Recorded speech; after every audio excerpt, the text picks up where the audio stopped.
joining us today. We have Samantha Shelton joining us. She's just hung her exhibit. Samantha, we're so glad to have you here today.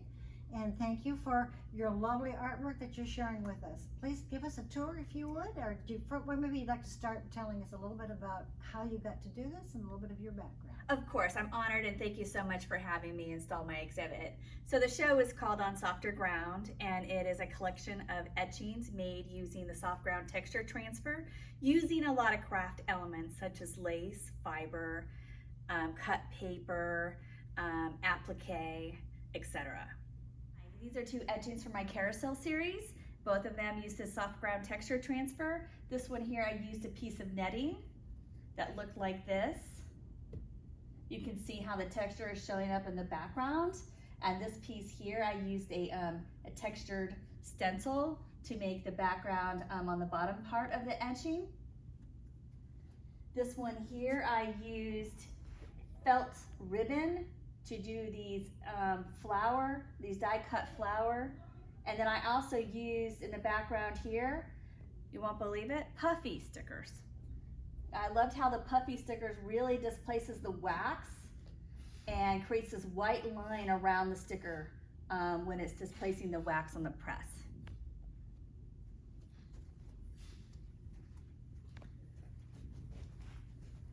This piece here, I used a piece of like basket weave to create this texture here. And then this here, I used what you called textured wallpaper. You know, the stuff that's really textured, it's kind of puffy, and I created this wonderful texture here. This is one of the pieces from my fawn series. The fawn series follows this fawn through a magical world where gravity is not the same. And so as a result, air and water are all intermixed and things have a difficulty being tethered to the ground. And on this one, I use a texture transfer of some netting here on the roof of this gate. And it's the same texture transfer that I used on the carousel etching that I showed you before. You can see here how that came through. This is another one from the fawn series. You can see the little fawn here on the side. This one I used antique Victorian era applique lace to texture transfer. Basically, it's almost like making a portrait of the lace into the metal. And you can kind of see, you know, from another metal plate here, you can see how using the acid and the soft ground texture transfer, how the essence of the material is captured in the metal.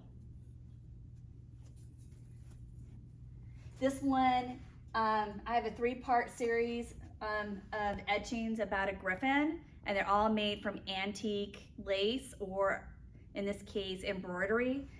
This griffin here and the flower detail is from circa 1820. It was a remnant that I bought on the internet, and it was white work. And back in the day, people would embroidery white thread on white cloth, and the dress had basically worn away to time, but the white work remained, and someone sold it online, and that's how I got it, and I texture transferred it. But the beauty of it is you can see every little knot that the lady stitched to make this griffin. Here's another one from the fawn series, and this one here I used tulle. You know, it was just kind of a netting material, and I had like a little polka dot on it. I texture transferred it here, here, and here on the metal plate. So I incorporate this called a technique into it, but I use a lot of other techniques within the etching compositions as well. Soft ground is usually one of many techniques. Here I decided, this is the same griffin that I mentioned before, but I decided to do the other side. So I flipped it over and texture transferred it. This is a 2-plate metal plate etching. So one plate, the background, I etched separately using aqua tint, and then the griffin and the trees were on another plate. This is part of a copter series. I have three different etchings in this series. And this is made from embossed paper for the background. And you can see the beauty that you get with this paper. I use a lot of crafting supplies, especially scrapbook paper and things like that, in making the etchings. Here is another one using the antique applique lace, very similar to this, but a different piece, and this is about circa 1920. And then I aqua tinted the background. Here is another one using another piece of antique applique lace. So that got etched first onto the metal, and then I went and aqua tinted. And then up here for the sky, I used this microfiber that you get that you can iron onto clothes, and it melts into the clothes and merges with the fabric, and it's very, very fine. And I use that to create this texture up here. Here's another one of the applique. This is the same metal plate as the one I showed you before, but a different color. And I often print in different colors because I feel that there's a lot of beauty in the etchings, and there's a lot of choices you can make with the color palette. This is another piece of antique applique, and then just like the one I told you before, I use that fiber to create the background. This one is the third one of the applique that I mentioned before, except this time, instead of rubbing ink into the metal and wiping it off, I rolled ink on top of the plate with a roller. So you got a true photo positive of the image. This is another one. This is tat lace. It's a remnant. It was very tattered and it was falling apart, and I texture transferred it to the plate, and then I printed it as a relief by rolling the ink on top.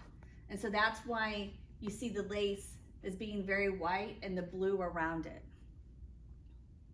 I call these inversos. So inverso is the Italian word for reverse. Here's another one of my, what I call lace portraits with another lace applique. And then I aqua tinted the background. And then I also did another lace transfer here to create this interesting texture here in the mountains. Great, these are 3 prints from my illuminated series, which I made when my mother-in-law got diagnosed with pancreatic cancer in 2020. So I did this whole series with chandeliers, and then it has a rose because a rose is a symbol of love and endearment. And then I used a netting ribbon to texture transfer the background. And here is what the metal plate looks like, if you wanna see that. You can see the netting in here. You can see all the different lines and everything that's been etched. And this series, I printed everyone in a different color. So I really had fun with having a really broad spectral palette when I was printing it up. And then here is another one that I also made from some antique figure lace. Here is the metal plate. I believe this antique figure lace is probably 1880 to 1920. I'm not exactly sure on when it was made, but you can buy it by the yard. I bought it on Etsy, actually. I bought a yard of it, and then I texture transferred it to the plate, and then I printed them in all different colors: blue, orange, green, red, black, purple, etc.